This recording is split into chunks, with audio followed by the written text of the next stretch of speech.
Anointed ones, welcome back to Mount Fitness MBS Ministry, where I am your host, Brother Minister Mongoose. Hey, if your eyes have been open to all the sadness, the chaos, the intentional choice to, just be a bad person, and yet, although you are aware of how that energy has engulfed most people on our planet, you refuse to surrender your soul and partake in it.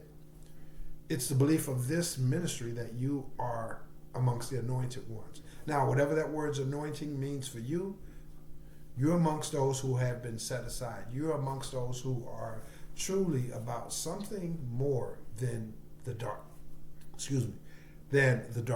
That's what this ministry believes. This ministry also believes that any and every subject matter that's deemed to be substantive and relative in the lives of anointed ones are worthy of being addressed, brought forth, and made known.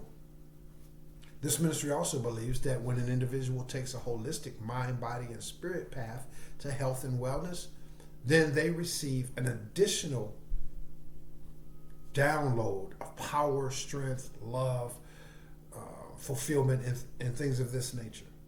So having a holistic mind, body, and spirit approach to life and to health and wellness is a part of the things that the universe gives us to get to the next level of our evolution.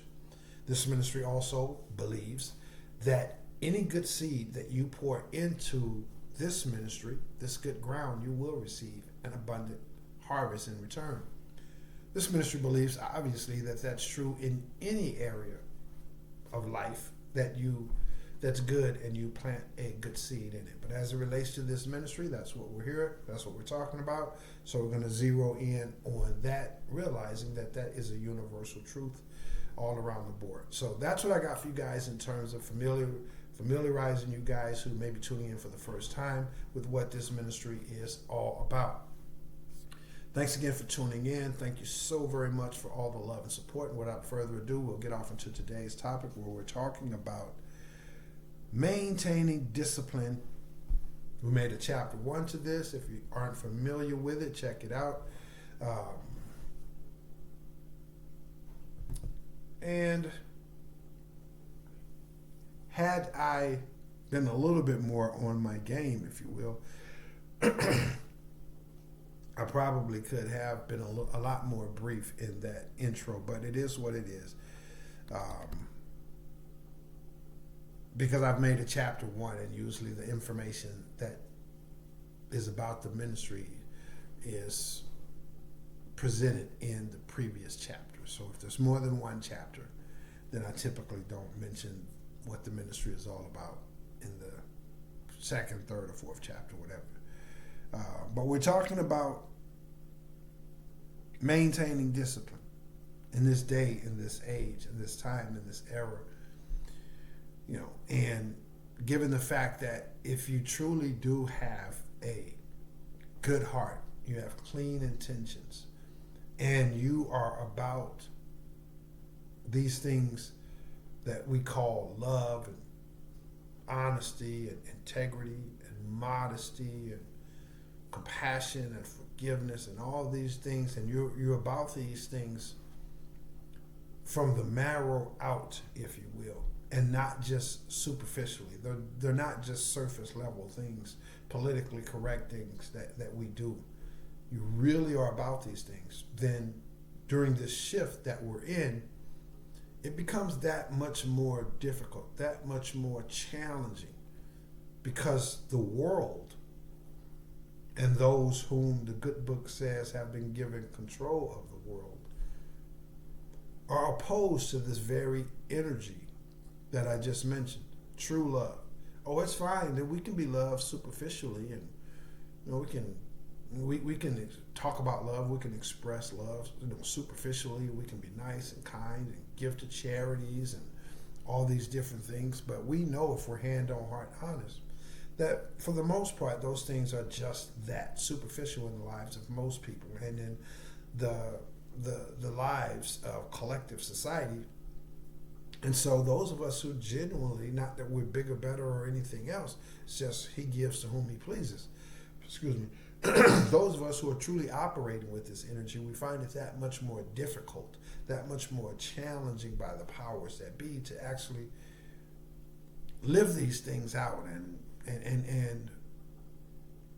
to move forward in these things without so many intentional impediments that's being aligned against us. So I want to encourage you guys to know that when it comes to the goals that you have for yourself, your hopes, your dreams, in terms of who you want to be, who you want to become, what you want to achieve, maybe it's some things that you're again fighting to overcome. And in the midst of all these trials and tribulations that are a part of these toxic times, I want to encourage you guys to continue to maintain discipline. Continue to maintain discipline. One thing about discipline is it's not easy. In fact, easy and discipline, they are kind of like, the great contradiction. If it's easy, then it doesn't necessarily require discipline.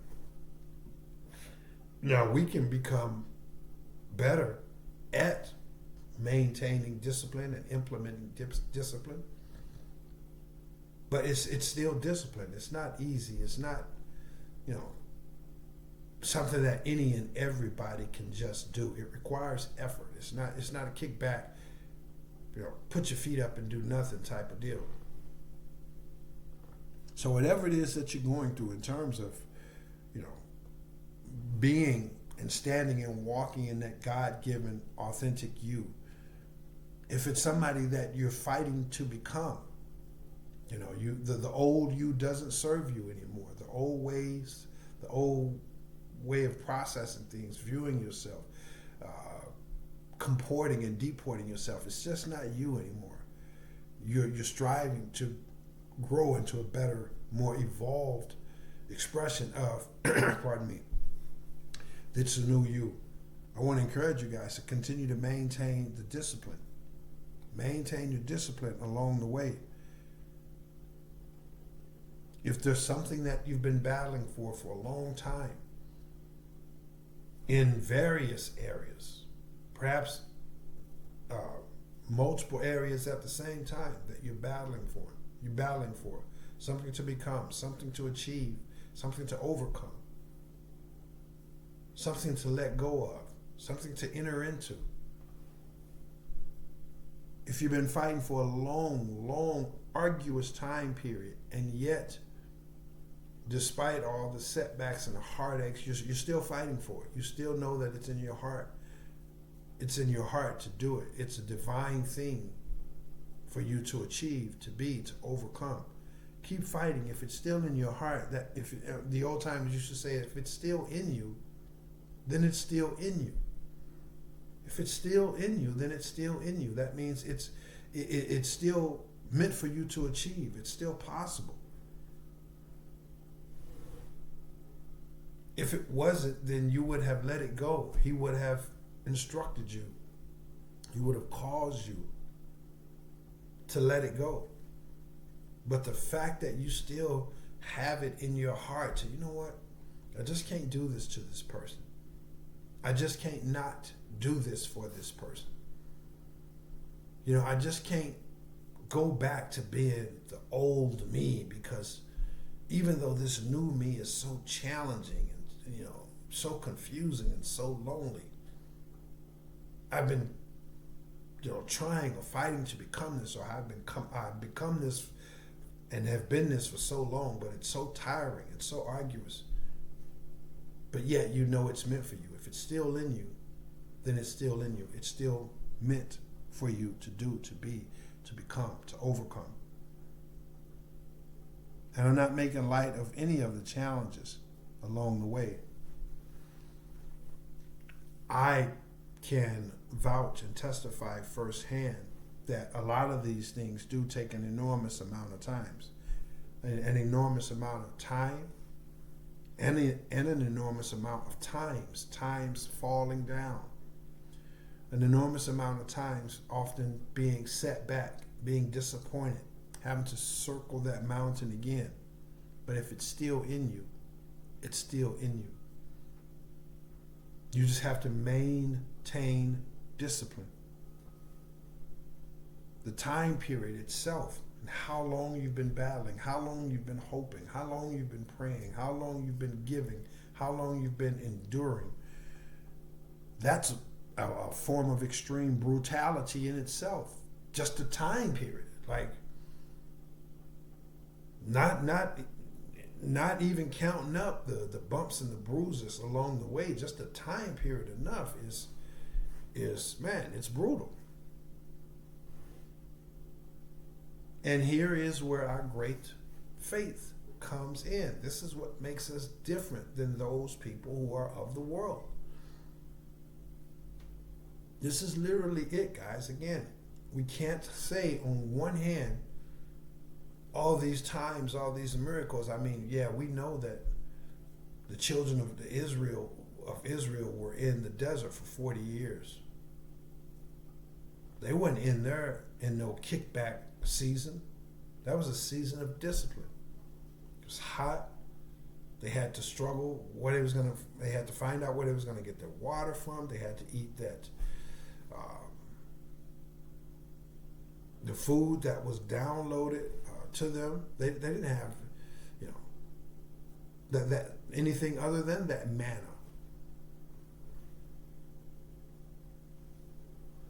It was an arduous time. It was a time of a long period.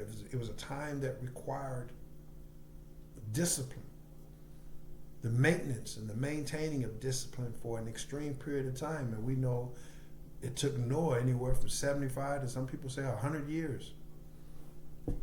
Some say over 100 years to build the ark. That wasn't a kickback season.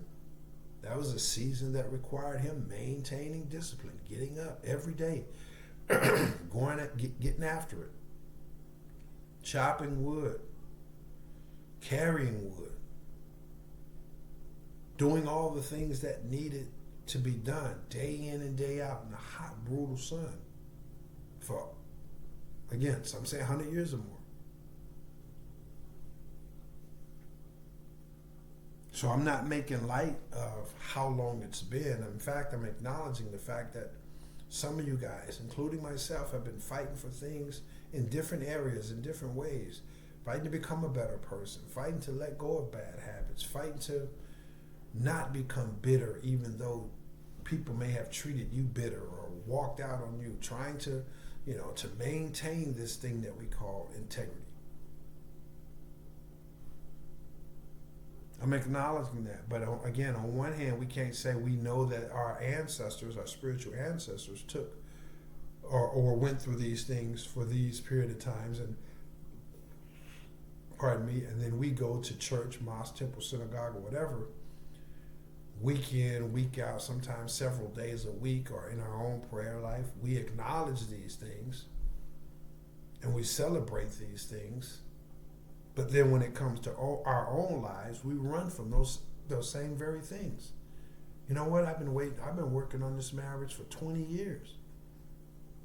I've been working on this career for 20 years. I've been working on this private or public investment. I've been working on losing this weight.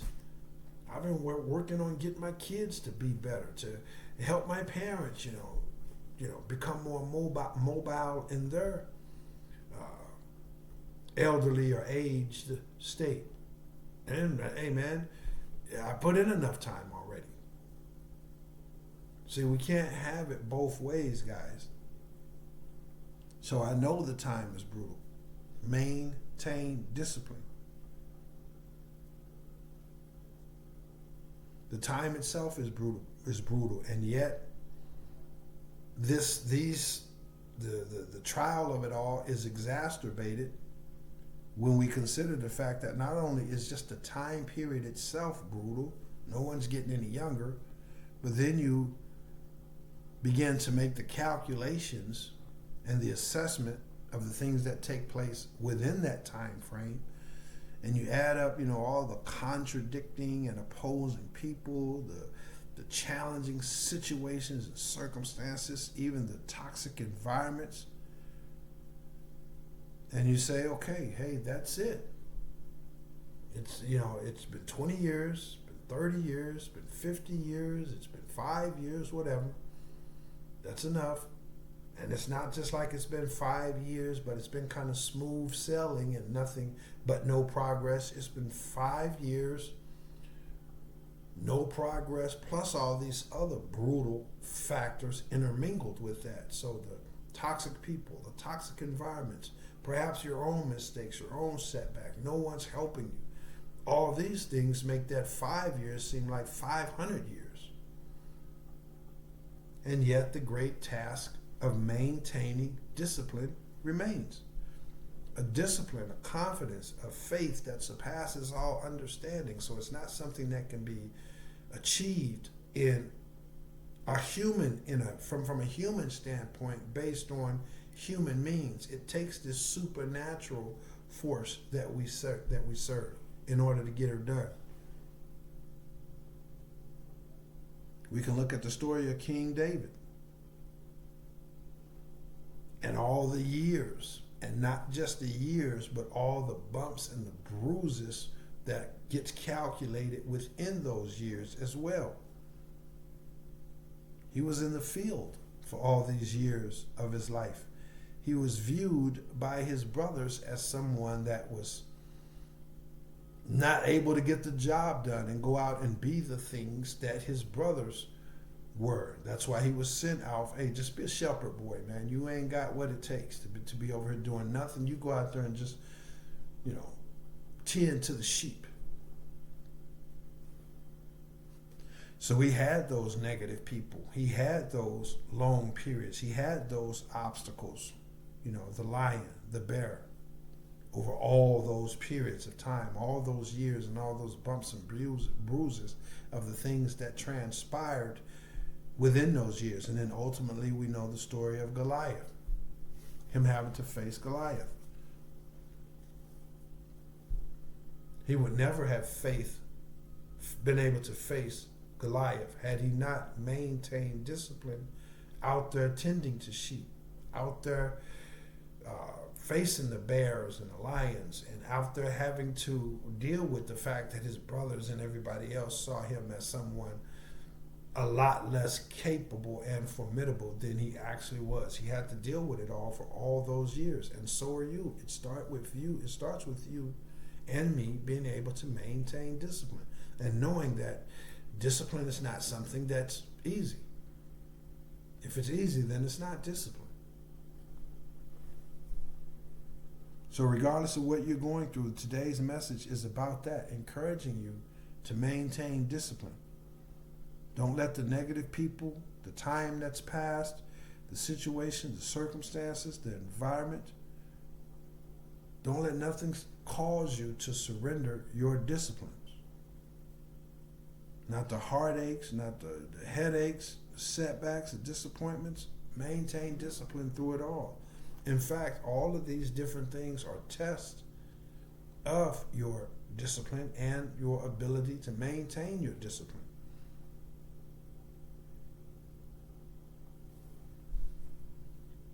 Some of you guys have all kinds of different protocols, all kinds of different game plans, if you will, that you or your friends or your personal trainer, your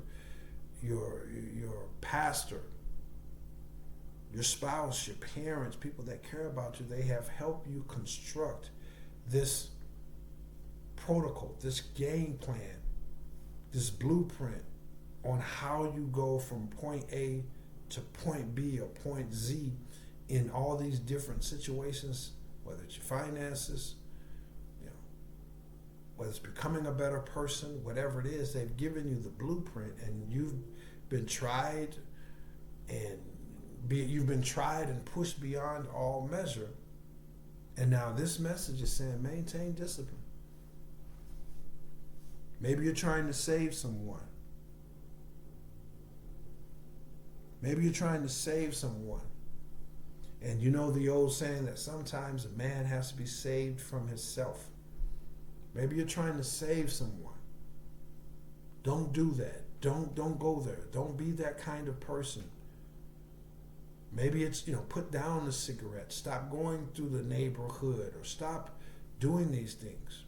And you've warned them, and you've tried to warn them, and you have this protocol to where you go by and check on them, you call and give them encouragement, you pray for them, you have all these disciplines and strategies that you take, that you implement to save that person, and that person ain't doing nothing but running, resisting, rejecting, lashing out against you, and all of the things that you bring to that person in an effort to save that person. But yet in your heart of hearts, he has guided you to save that person. So you have to maintain discipline. You have to maintain that discipline. Maybe it's even forgiving someone. Maybe someone has wronged you. Maybe they continue to wrong you. In a relationship, in the workplace, in the neighborhood, different people at large, And you have been called to move in forgiveness. And yet they make it as difficult, dare I say, next to impossible for you to forgive them. Because every time you try to forgive them, they rub it in your face or do something different. Pardon me. And Heavenly Father has told you, hey, so long as they don't cross the uncrossable line, forgive them. We can look at the life of this person we refer to as Christ, being nailed on that cross after all he'd gone through, him being committed to forgiving them. And they beat him, and they kicked him, and they stomped on him, they spat upon him, they shoved the thorns into his head, they pulled all of his joints out of the sockets and whipped him and beat him, and then hung him up, crucified him. And right on that cross, he said, forgive them, Father, for they know not what they do. So there are some people, there's some situations, there's some people that have wronged you, and you're trying to forgive them, just like Christ carrying that cross to Calvary. And they're making it more and more difficult, more and more, dare I say, impossible for him to forgive them. Because every time he would try to forgive him and pick up his cross and walk a little further, somebody else would knee him in the back, bow him in the face, chop him in the neck, spit on him. But this is the great workshop of our spiritual requirements, guys. We can't, again, it's not who we should be. To say, yeah, well, we know Christ and we made in the image of Christ and we want to be like Christ and he had to go through this, but then you won't go through it. You won't go through it on your job. You're ready to walk out on a relationship that you know is meant for you. You're ready to turn your back on a career that you know is meant for you.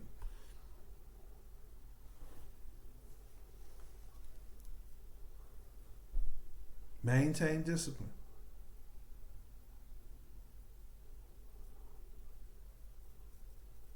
Maintain discipline. Some of you guys are out there in situations and circumstances where to be honorable and to be integrous is enormously challenging, because everywhere you go, people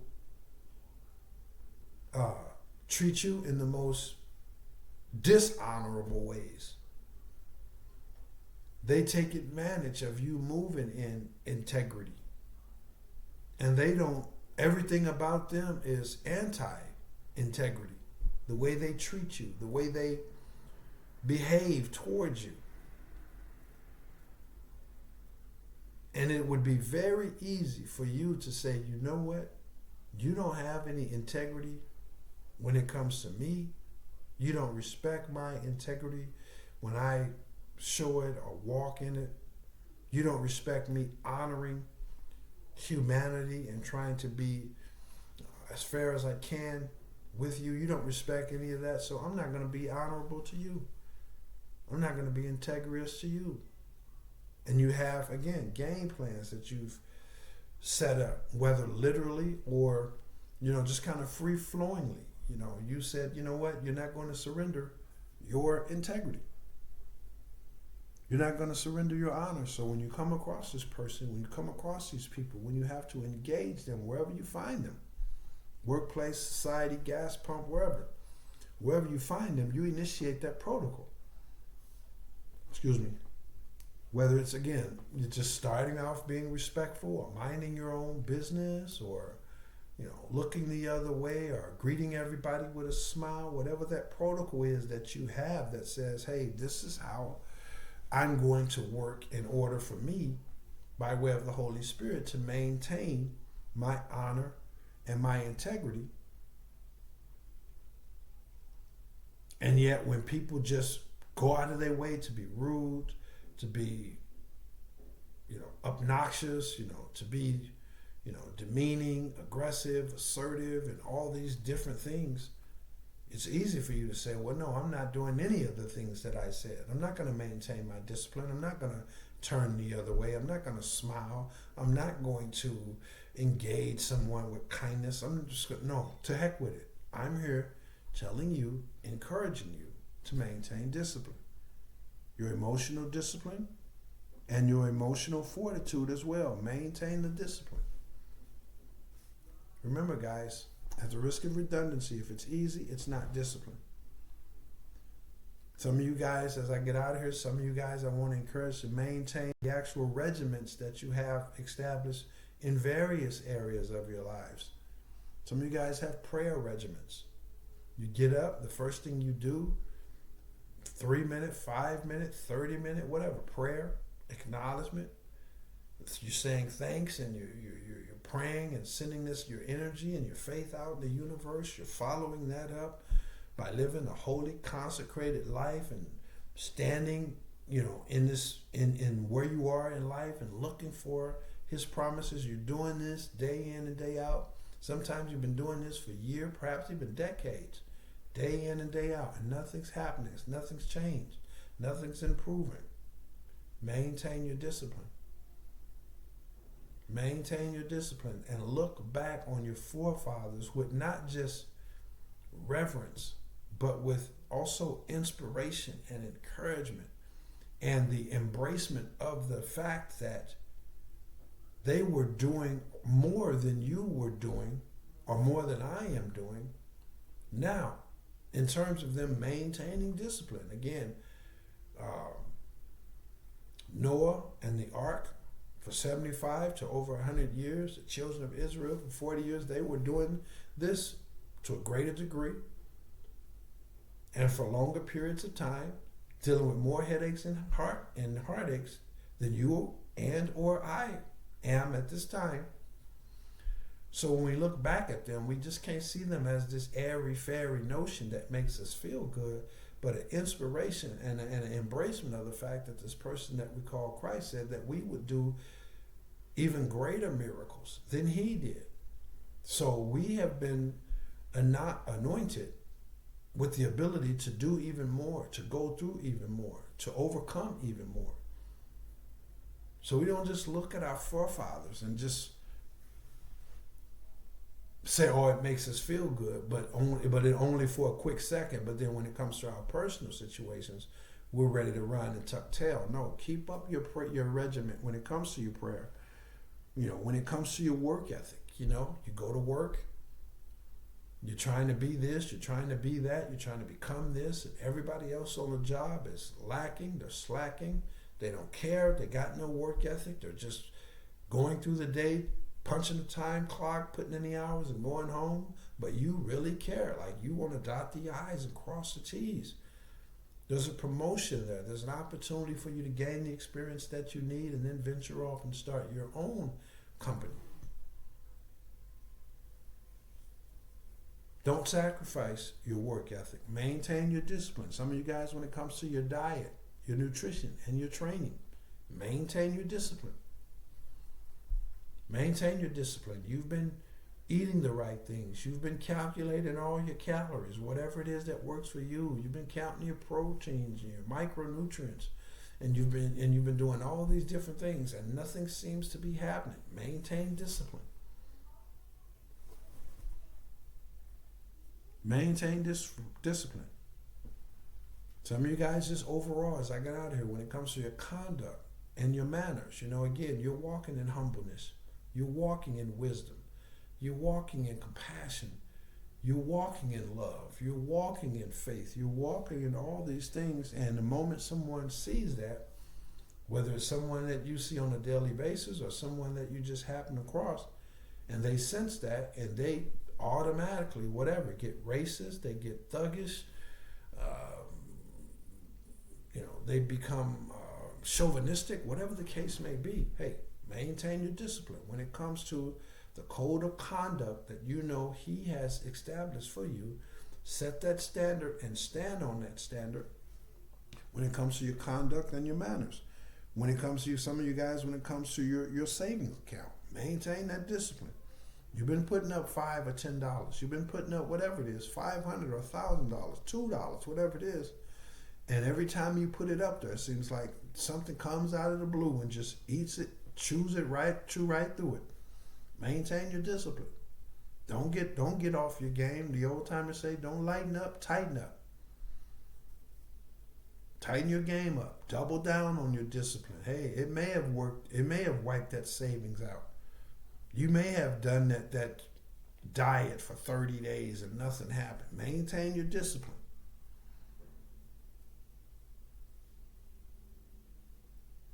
Helping others, being philanthropical, and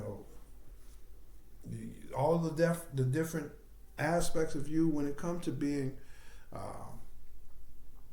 philanthropical.